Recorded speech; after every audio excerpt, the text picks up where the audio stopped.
check. We're almost at noon, so we'll just wait another minute and let other folks join before we get started.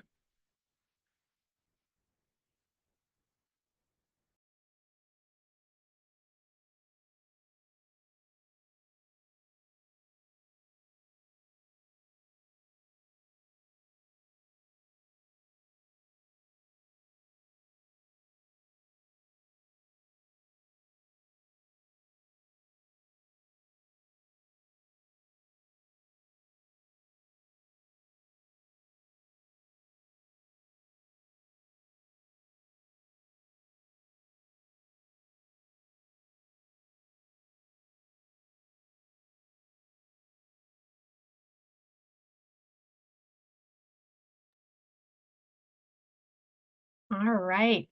Good afternoon. This is our second in a webinar series. It's 12 o'clock, so we're going to go ahead and get started. I know some folks are still streaming in a little bit, but this will be recorded and is being recorded, and we'll post it afterwards. So if you have others that you know were interested and couldn't make it, it will be available.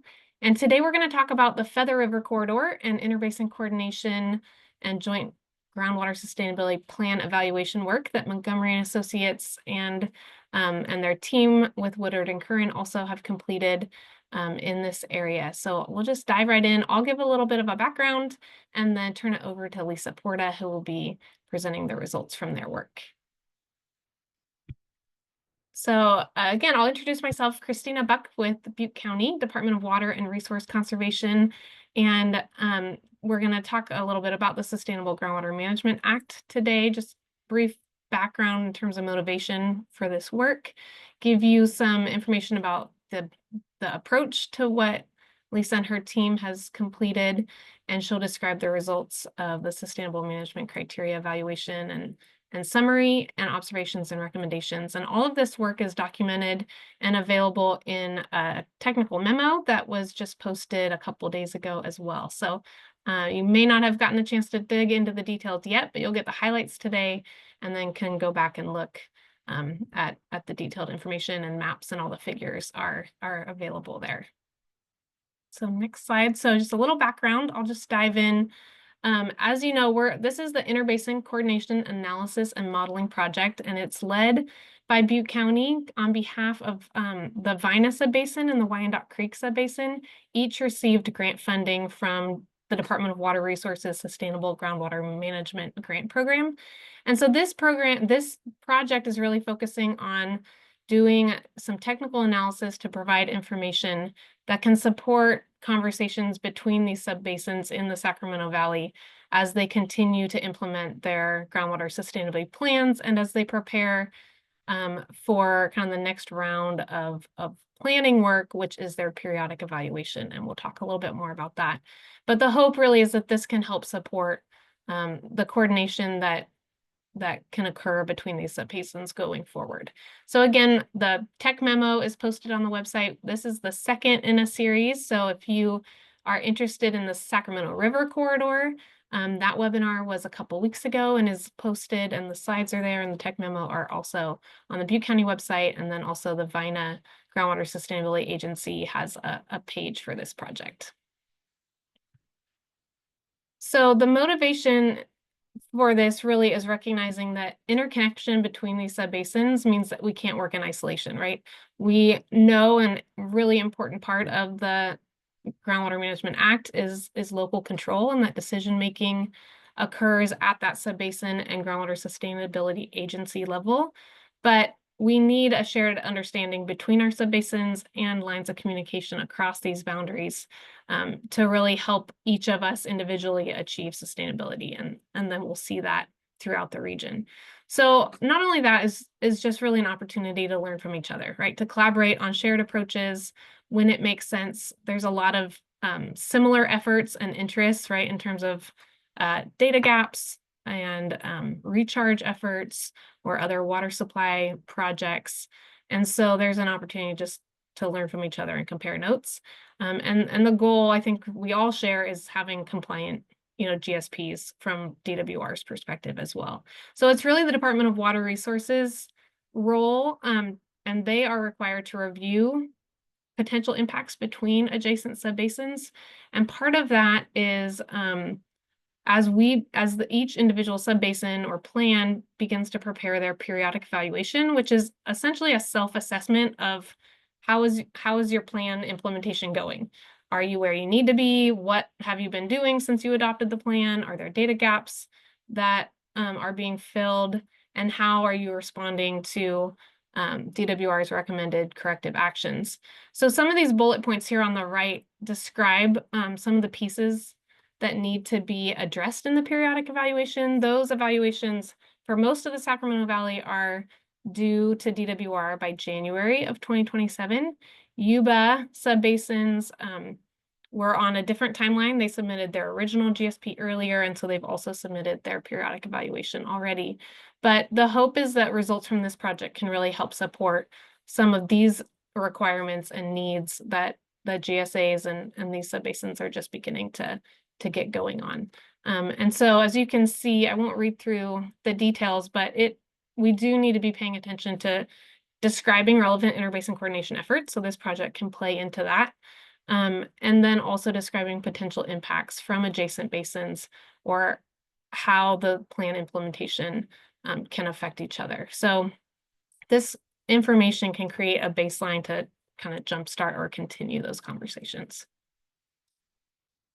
So with that, I'm going to turn it over to Lisa Porta with Montgomery and Associates, who's been leading this work and will present results. We are going to get through the presentation, and then we should have plenty of time for questions and answers at the end. You can put your questions in the chat at any time, and we'll get to them at the end of the presentation, or you'll also be able to raise your hand and unmute and ask your question that way. So jot them down or keep them in mind, and we'll swing back to that type of discussion at the end. So I'll turn it over to you, Lisa. Thanks a lot. Thanks, Christina. Thanks for the introduction. Good afternoon, everyone. My name is Lisa Porta. I'm a principal water resource engineer with Montgomery and Associates, and I've worked in the Sacramento Valley over a decade, and working with Christina and Butte County right now on interbasin coordination, and realizing the differences and commonalities and the different GSPs has been really interesting and helpful to see how the region is doing. So I will dive into the details of the background and the approach to the current effort on evaluating the GSPs together. So some of the information was already provided by Christina, but I wanted to provide a little bit more depth here. So the Sacramento Valley, northern Sacramento Valley, is shown on this map, comprised by 6 counties and 11 subbasins with overlapping jurisdictions. In 2017, for the Sustainable Groundwater Management Act, 27 GSAs were formed in order to manage the groundwater in this region. As you can see on the western side of the Sacramento River, the GSAs have coalesced around, JPAs or MOUs into a single or couple of GSAs per subbasins. In the Feather River corridor, where we are kind of focusing our attention on today, there's a little bit more of a patchwork where GSAs have remained kind of independent entities collaborating on a single GSP development.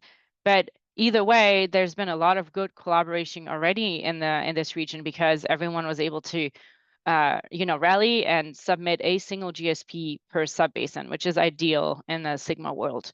So as Christina mentioned, GSPs were developed and submitted in January 2022.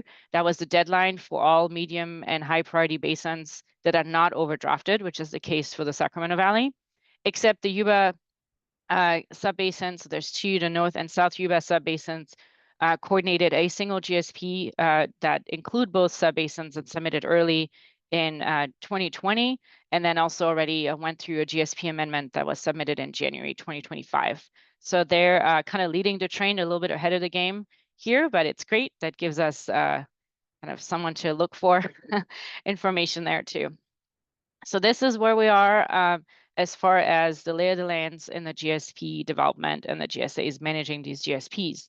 So as Christina mentioned, in the first phase of GSP development in the 2020 to 2022 timeframe, there is already some work completed to coordinate around interbasin coordination. The GSAs were talking to each other. There was also an effort funded by Butte County to develop a framework report And that framework report identified 5 elements or pillars for implementation of interbasin coordination moving forward. And so these 5 pillars are shown here. Information sharing largely already happened quite a bit during the GSP developments and should continue to happen as we move forward into Sigma implementation. Currently, we are working on this joint analysis and evaluation of the current technical information that is available in the GSPs. And then pillars 3 and 4, coordination on mutually beneficial activities, coordinated communication and outreach, through your stakeholders and boards, it can, has sort of been ongoing a bit, but can start maybe more in earnest now that there's a little bit of this foundation of information that is being rolled out. And then pillar 5 is a placeholder in case there's some issues or conflicts that need resolution, and that was something to consider if a more formal process needs to be put in place. And as Christina mentioned, all this information and the details of this first phase work is available on the Butte County website at the link shown here. So as mentioned, today's focus is the Feather River Corridor. It's really the 4 subbasins that are adjacent to the Feather River Corridor and that are adjacent to the Butte County subbasin. So we have Butte and Wyandotte Creek subbasins in the north, and then Sutter and North Yuba subbasins in the south. So they share the Yuba River as a main boundary here, and this is where we're going to focus our attention on today. So a little bit more background on how this process works and how the subbasins have been working to get to their sustainability management approaches. So Sigma mandates the use of local data to set policy to reach sustainability at each of the subbasins. In general, the process in the GSPs has been such that all subbasins evaluate the current or historical and current groundwater conditions with the existing data that they have in place. They also understand or evaluate what constitutes significant and unreasonable conditions for the indicators that we'll discuss in a little bit. And then with that information, setting policy thresholds that will protect beneficial users in their subbasins, the thresholds for water levels and water quality, et cetera. And this in collaboration and with projects and management actions throughout the subbasins are then help to reach and maintain sustainable groundwater conditions over the long term. So this process happens subbasin by subbasin. But as mentioned by Christina earlier, the policies of one subbasin cannot prevent a neighboring subbasin from achieving sustainability. So that is something that DWR is required to assess, particularly during their review of the periodic evaluations to see if the work done in individual subbasins is not affecting neighboring subbasins. And why do we really care and consider this effort as much in the Sacramento Valley is because the basins in the Nosac Valley are hydrologically connected. This map shows you the 4 subbasins of interest currently with an overlay of the groundwater elevation contours. Those are provided, this is an example of contours provided by DWR for the fall of 2023. So as you can see, the water flows, across the subbasins. There's not really a clear separation between the subbasins. There are no faults or, barriers in between the subbasins. The water flows from one to the next. The Sutter Buttes create a little bit of a diversion of flow, but at the boundaries, the water flows generally northeast to southwest towards the Sacramento River.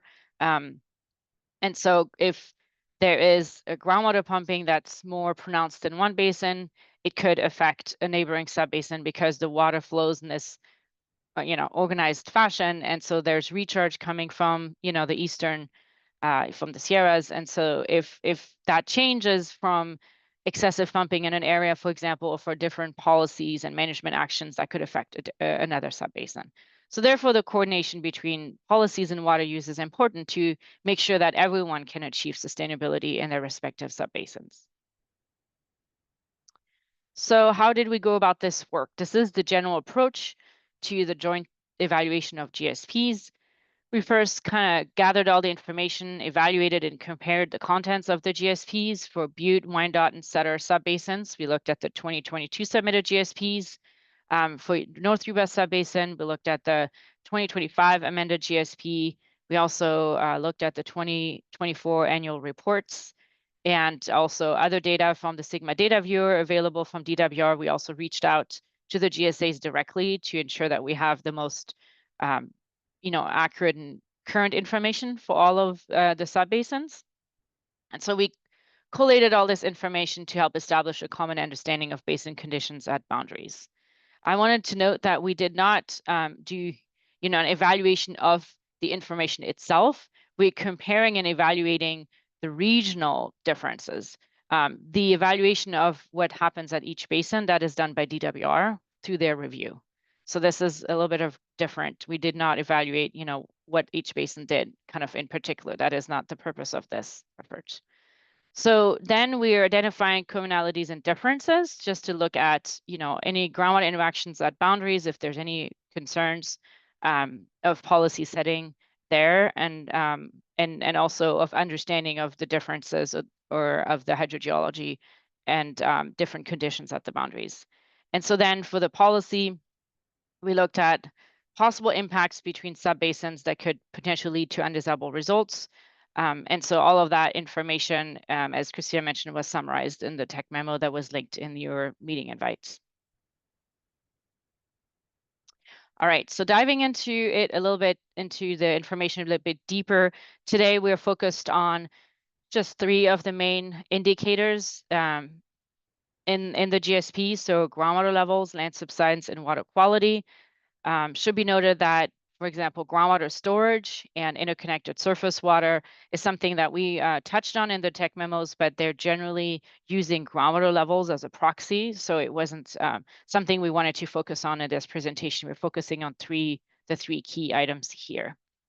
And then also, just as a reminder, here is listed some of the key acronyms that we'll be using. So SMC, Sustainable Management Criteria, SI, Sustainability Indicator, MT is Minimum Threshold, UR, Undesirable Results, MO, Measurable Objective, Interim Milestones, IM, those are established at 5-year intervals. So those will come up in some of the slides. Hopefully you'll be able to remember those. So overarching goals, again, was to do a GSP evaluation that identifies commonalities and differences across key GSP elements. The 2 key elements we looked at is the hydrogeologic conceptual models, or HCMs, to understand the basin framework and groundwater conditions between basins. And then the one that we spent a lot more time on is the sustainable management criteria, or the policies set at each of the basins, so to identify the potential concerns at basin boundaries and really elevate that information in the GSPs. And so this information is meant to support GSA coordination as they prepare their periodic evaluations. As mentioned before, except for Yuba, they're due in January 2027. So let's start with hydrogeologic understanding. Looking at the information that was presented in the subbasins, the basins generally share an understanding of the regional hydrogeology. They use similar reference materials, for example, developed by DWR and other regional reports that have been published. There, in Sigma, there's the need to identify what's called a principal aquifer, which is an aquifer where water is pumped out of and used for beneficial use. The Butte subbasin identified 2 principal aquifers, a very deep aquifer and a shallow aquifer. And then the other 3 subbasins, Wyandotte, North Yuba, and Sutter, just identified 1 aquifer for the basin. That is not necessarily, a problem or a major conflict. It's just something to understand that there's a different approach to identifying the principal aquifers in these subbasins. As more data and tools are made available and collected over the next few years, the GSA should continue to coordinate and with each other and with DWR. DWR is currently working on a big effort called the Basin Characterization Program that is going to use a lot of new, more sophisticated data to better evaluate and understand aquifer conditions and layering and such. So that information may be helpful in the future, potentially to refine some of the understanding of the aquifers in those subbasins. So now looking at groundwater levels and the monitoring networks. So this map here shows the representative monitoring networks in each of these subbasins. the representative monitor networks are points at which the minimum thresholds and sustainable management criteria are established at. So this shows the spread of the network. It's each subbasin came up with its own monitoring network. It's representative of their conditions, and looking at the depth of the wells here, it shows that the bigger circles, the darker circles show wells deeper than at 500 feet. Yellow small dots are less than 100 feet. And then the majority of the wells really are those green dots. Those are between 100 and 300 feet deep. And this probably is representative of where the majority of the pumping happens in this region. So the density of the well networks is often comparable to the largest pumping centers. As you can see, there are some areas of maybe less wells available, and that generally corresponds to some of the surface water irrigated rice fields. So there's not as much pumping in those areas, so it's not as necessary to really measure and monitor water levels in those areas. So the monitor networks really follow kind of where the pumping happens. But in general, is a really good distribution of wells throughout the area, and it really helps to identify, and measure if there's any decline in water levels, etc. So with that network then, if you combine it all together here, now we mapped the minimum thresholds.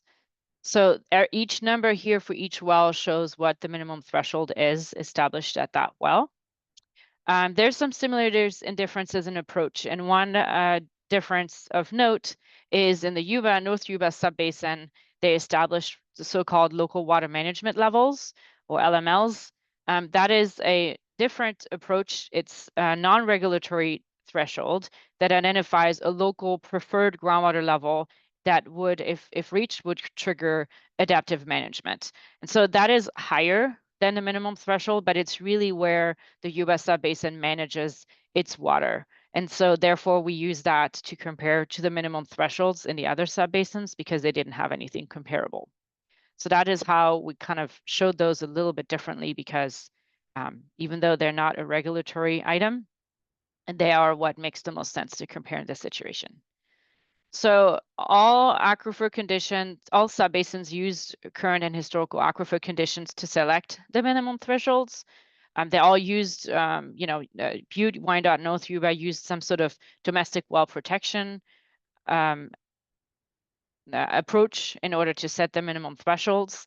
And then Sutter also used a projected approach from their modeling to set the minimum thresholds.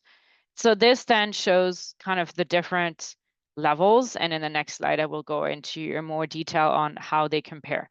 It should be noted that one of the things we look at is that the thresholds should keep following this general regional hydrology trends and flow directions, like we saw in the slide with the contour maps, to make sure that there's no direction of flow change or that the water flows the way it should in order to get the water to each of the pumping areas. So the minimum threshold comparisons now, if we look a little bit more detail at the boundaries, which is the key commonalities and differences we're trying to identify in this effort, we see that there's some things that are different at the boundaries. So Wyandotte Creek and compared to Butte subbasins, there's a little bit of a difference here, up to 30 feet lower in the Wyandotte Creek subbasin compared to the Butte subbasin here. You can see that. The Sutter versus the Butte subbasin also has a little bit of a difference, 30 to 40 feet as well. The North Yuba LMLs are pretty similar or slightly higher than the minimum thresholds in the Wyandotte Creek subbasin. So that kind of tracks a bit more. In general, the Butte subbasins minimal threshold are similar to the ones in the North Yuba subbasin. So there's just some things here that are to be watched. The main take home is this is something for GSAs to be aware if they're considering amendments to their monitoring networks or if they're considering changes to their SMCs, just to understand how the minimum thresholds compare. Another note is that the minimum threshold exceedance frequency is used to quantify the undesirable results, which is what DWR looks at to understand if there are issues in the subbasin with water levels. And so different approaches in setting the minimum thresholds and then different approaches in quantifying the undesirable results can really lead to varying policy outcomes that need to be kind of reconciled or just be aware of to see how the subbasins manage their water levels and their indicators. If we move forward to the measurable objectives and interim milestones, so those are now your goals to reach for sustainability. All subbasins used MOs and they're the same value for their measurable objectives and interim milestones, except for Wyandotte Creek. They use a little bit of a different approach. Their interim milestones follow a little bit of a different trend to the measurable objectives. But this map here focuses on the measurable objectives. So again, some slight differences at the boundaries for the different subbasins. Now the measurable objectives, it's a little bit of a different, it's not as drastic. If they don't track exactly the same, it's okay. Those are goals. They may or may not be reached. In general, you have to not get below your minimum thresholds, but these are the goals for ideal aquifer conditions and sustainability. But still, there are some things to consider because if one basin stops their management to reach a certain goal versus another, then there could be differences and it could be reversing the trend of the groundwater flow between the subbasins. So this is something to keep in mind and also look at the same time as the minimum thresholds. So switching gears now and looking at land subsidence. So land subsidence is not something that we deal with a lot in this part of the Sacramento Valley. There has not been any measurable subsidence reported in any of these subbasins, so that's good because the water levels are in pretty good shape. However, per the regulations, you still need to develop your policy and your thresholds for land subsidence in each of the subbasins. So we did compare those as well. The Butte and Yuba subbasins share the same minimum thresholds and measurable objectives. North Yuba shares similar MTNMOs with Butte and Sutter subbasins. They also incorporated a spatial element to it over a certain area. Butte and Sutter subbasins shared the same 5-year MT exceedance frequencies to quantify the undesirable results. And just a note that Wyandotte Creek, as you can see here, it says ground levels used as a proxy. It's the only subbasin here that did not develop a land subsidence specific monitoring network. Instead, they use groundwater levels as a proxy. That is something that is allowed in the regulations. It's just a different approach to how subsidence gets tracked over time. So that's just a kind of a difference with the other subbasins. So just a note down here, it's not as much of a concern in this region, but DWR is taking a stricter approach in how they review subsidence information, and they just released 2 weeks ago a draft best management practice that is available for review. So it just shows that land subsidence is something taken very seriously at the state level, and subsidence, tracks with water levels. So as long as your water levels are not declining drastically, you should not see any subsidence. So that is a good news in this region. So water quality is my last indicator that we'll discuss today. So here on water quality, it's a little bit of a different indicator because you could be looking at different types of constituents of concern. So in this region, salinity was used as the only primary constituent of concern for the Butte, Wyandotte Creek, and North Yuba subbasins. And the Sutter subbasin also included nitrate as a constituent of concern. So they're the only ones, the only subbasin that included an additional constituent for their tracking purposes. So in general, so for salinity, there's 3 different types of measurements that were used. Specific conductance and electrical connectivity was used in Butte, Wyandotte Creek, and North Yuba. These are measurement of electrical current. And then total dissolved solids, TDS, a measure of the total concentration of solids in water, was used by the Sutter subbasin. These can be, and you'll see this in the tech memo, there's some conversions you can do to compare them specifically together. But in general, there's some small differences in how the thresholds were developed for each, so that creates a little bit of a difference. It's maybe not something that needs a lot of attention, but opportunity for additional coordination as these networks and these thresholds get, revised or improved over time with the periodic evaluations and future GSP implementation. So this is just something to note. So I'm going to move into my observation and recommendation slides. And I know this was a lot all at once, and then we'll have plenty of time to respond to questions or clarifications. So the observations and recommendations are supposed to be helpful to provide a foundational information for coordination during GSP implementation.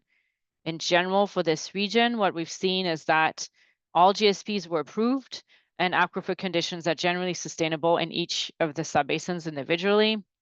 There are some things to reconcile or look at, for example, for groundwater levels, SMC, maybe some further investigation and coordination is needed along some of the boundaries with neighboring subbasins. And same thing with water quality monitoring and SMC, just may warrant some further coordination and discussion at the regional level. So in addition, one additional item, in addition to the GSPs, we also looked at the DWR letters. So each of the approved GSPs were accompanied by a letter from DWR that included a set of recommended corrective actions, or RCAs.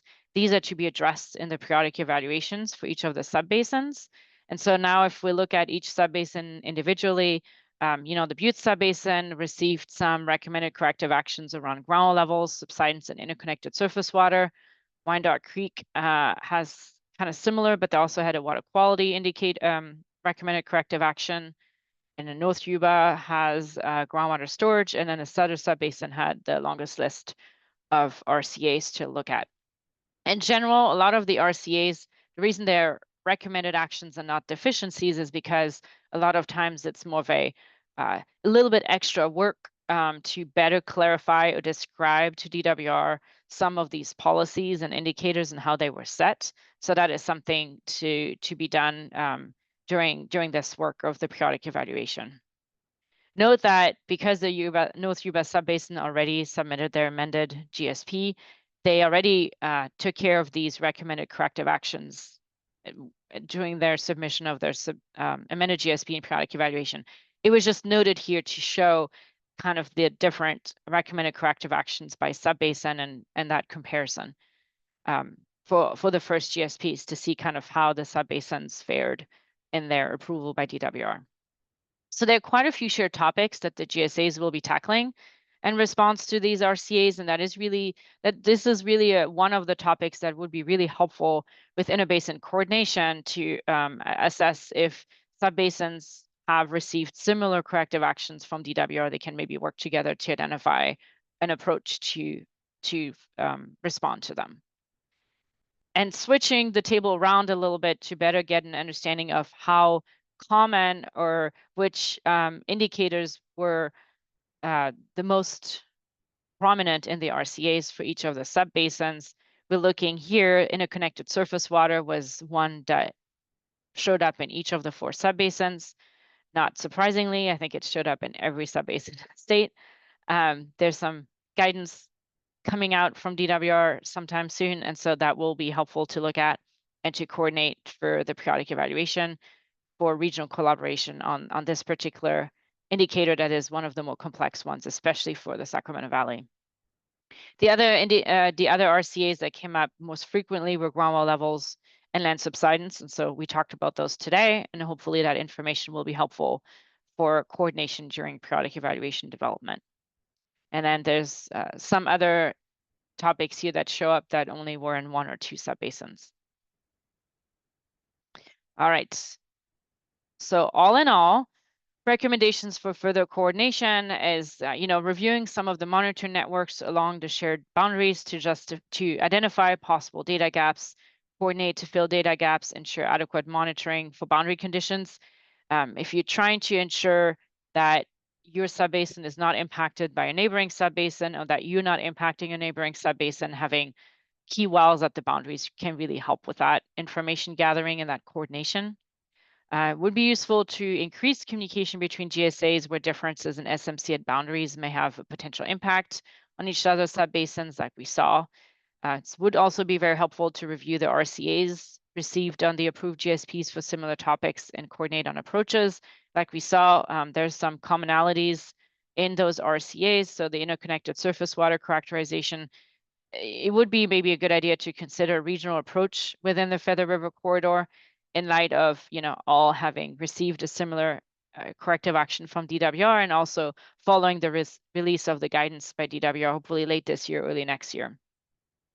Butte, Wyandotte Creek, and Sutter Subbasin are asked to evaluate ground level minimum threshold impacts on beneficial users and look at effects on other SMCs. So again, there could be some collaboration on approaches on how to do that. And then there is some work to be done on reviewing subsidence monitoring approaches and revising SMCs also in Butte, Wyandotte Creek, and Yuba Subbasins. So again, could be some collaboration or coordination there. And lastly, for water quality, we already mentioned that coordination between subbasins, and also of note is that there is, most of you know that there are other programs that tackle notably salinity and nitrate in the region with the Irrigated Lands Regulatory Program and CV salts. They have a lot of monitoring data coming in and monitoring data and water quality data being collected. So that is something also to be considered, coordinating with those other programs to improve your own monitoring network and understanding of water quality data in the area. All right, so that's my last slides. As a recap, there's a tech memo summarizing this information available on the website, and it was linked to the announcement of this webinar. And we are continuing, we're almost done with our model updates, and this work will be used for the Butte County Subbasins periodic evaluation work, and that will be presented in an upcoming webinar. We're trying to finalize the date for that later this month or next month, to focus on numerical groundwater and stream aquifer flow modeling results across the subbasin boundaries. So that should also be of interest. So stay tuned for that. And I think now we can open the room for questions and comments and discussion. Yeah, great. All right. Thank you, Lisa. Great overview. As Lisa mentioned, I just want to highlight a couple things.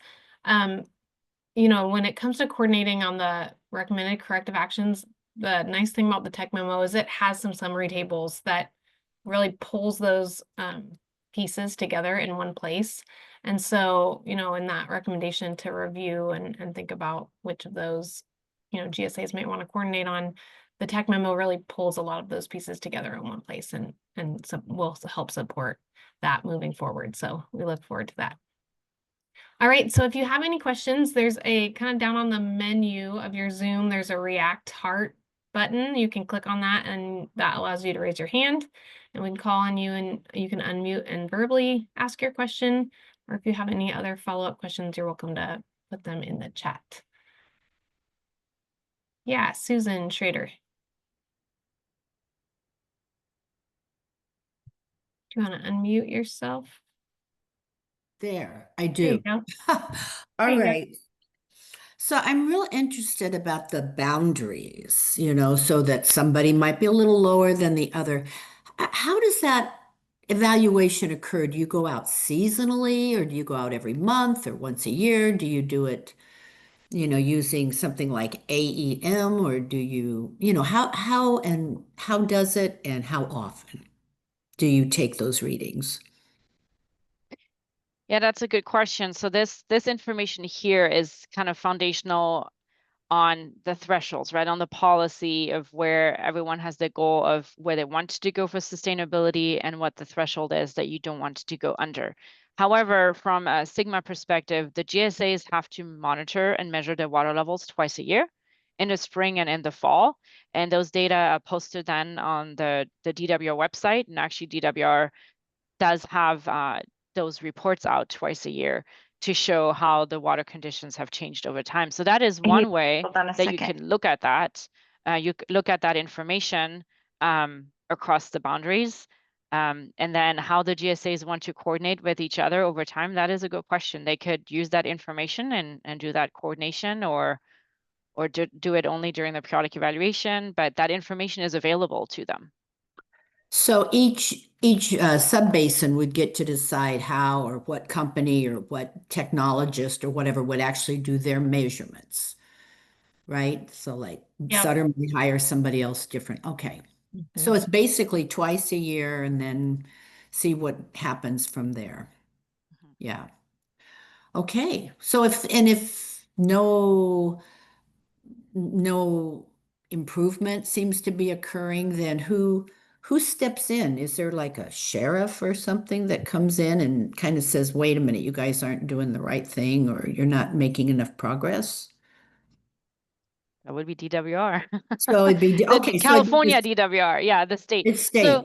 So basically, I think during the during the GSP development here, you know, they looked at mostly other subbasins, each and of themselves. Are they following the regulations? Are they doing all their work? Have they collected all the information necessary to have a technical foundation to set the policy? Is the policy, are the thresholds well explained, and do they protect beneficial users? So that was sort of the first round of reviews.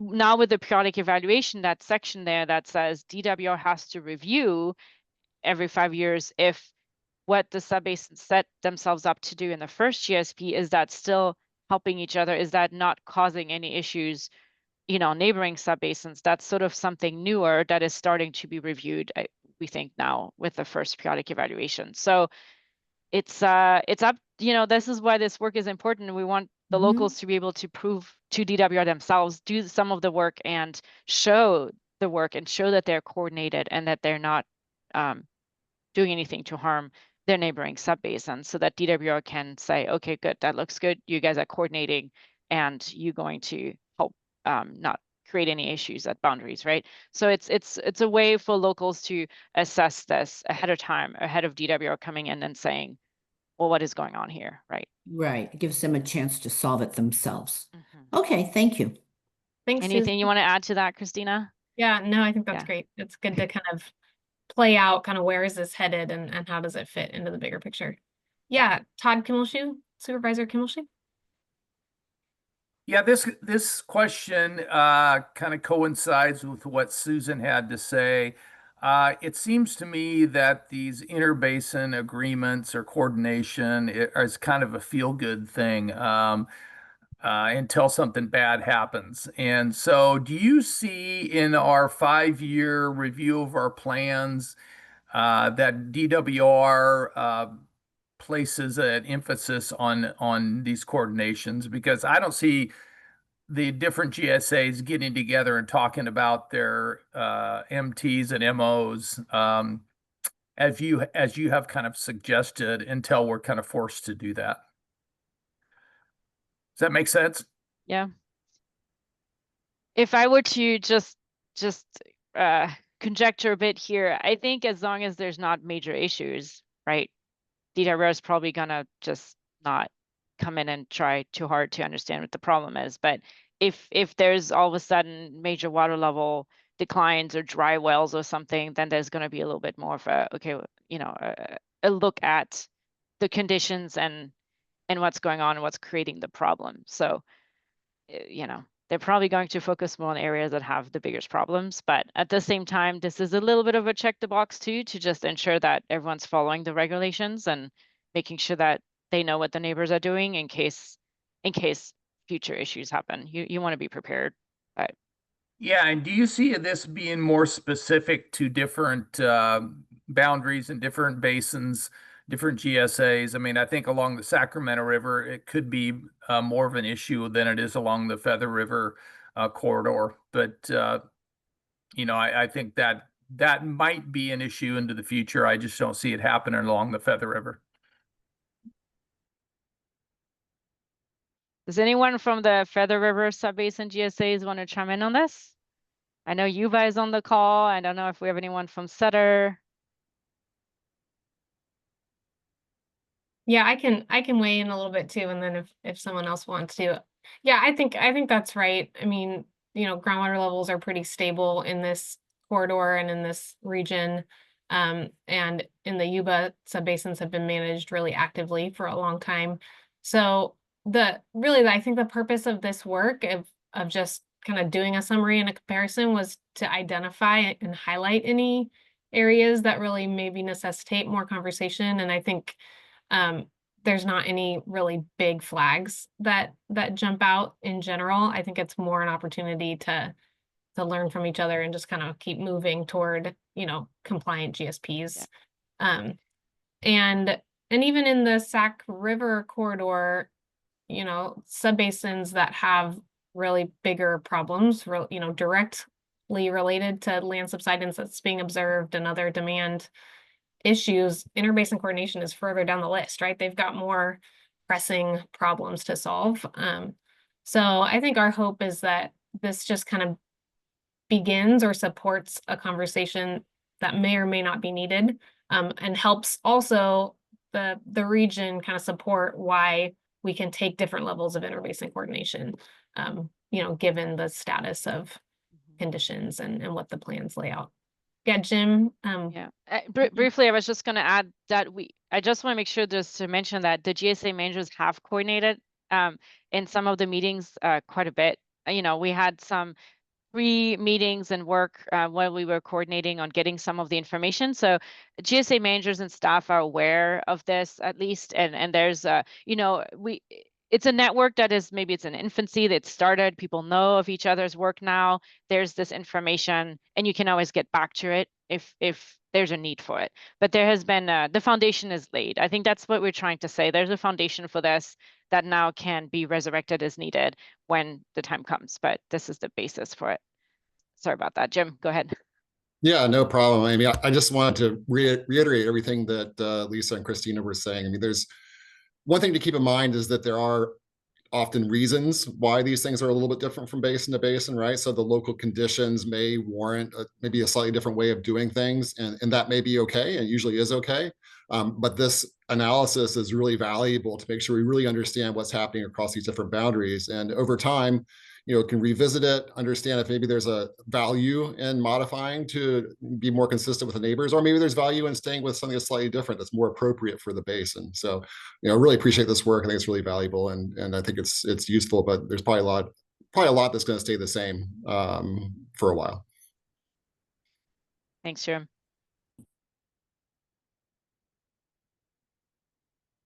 Great. Yeah, good conversation. Any follow-up or other questions?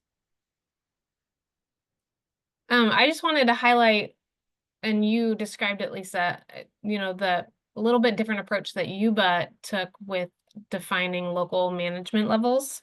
And so I think that's just something to keep in mind too. We've really appreciated how Yuba has paved the way in a number of ways and kind of being ahead of the game.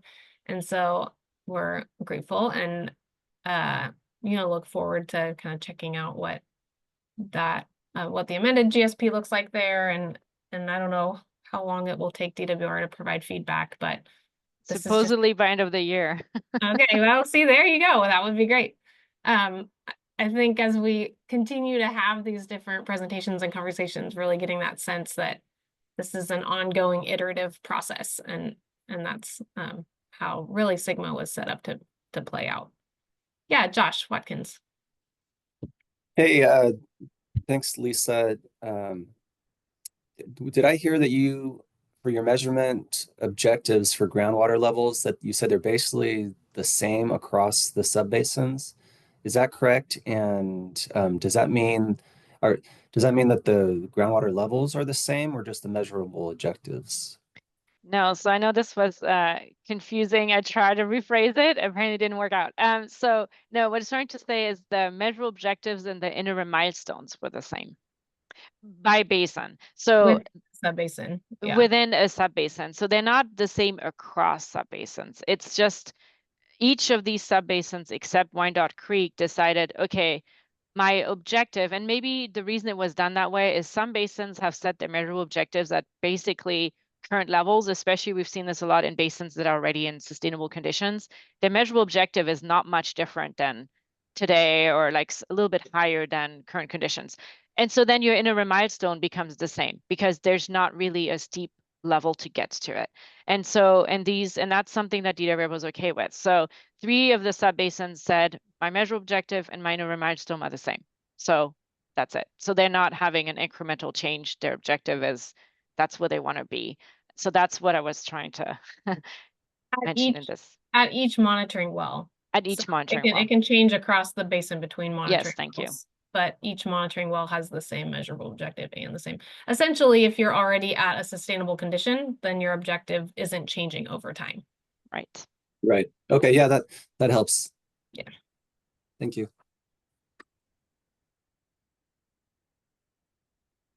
Anybody else? Other clarifying questions?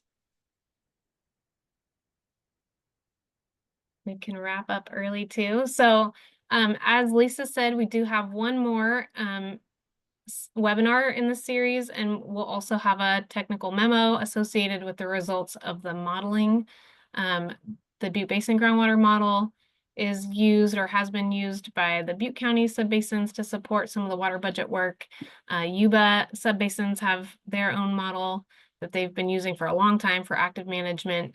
And then there's other more regional models. So we'll be taking a look at some of the boundary flows across these basin boundaries and putting that together in a tech memo, and then we'll have a webinar about that as well. So stay tuned. When we set the date, we'll send out a save the date and registration for that. We will be posting, yes, the slide deck on our website, as well as the recording of this video, and the tech memo is already there. So share it with your friends, and hopefully this has been a useful and informative way to spend your lunch hour. We appreciate your time, and I think we'll close it out with that. Sound good? Any Thank you final? very much, everyone. Have a good rest of your day. Thank you. Thank you.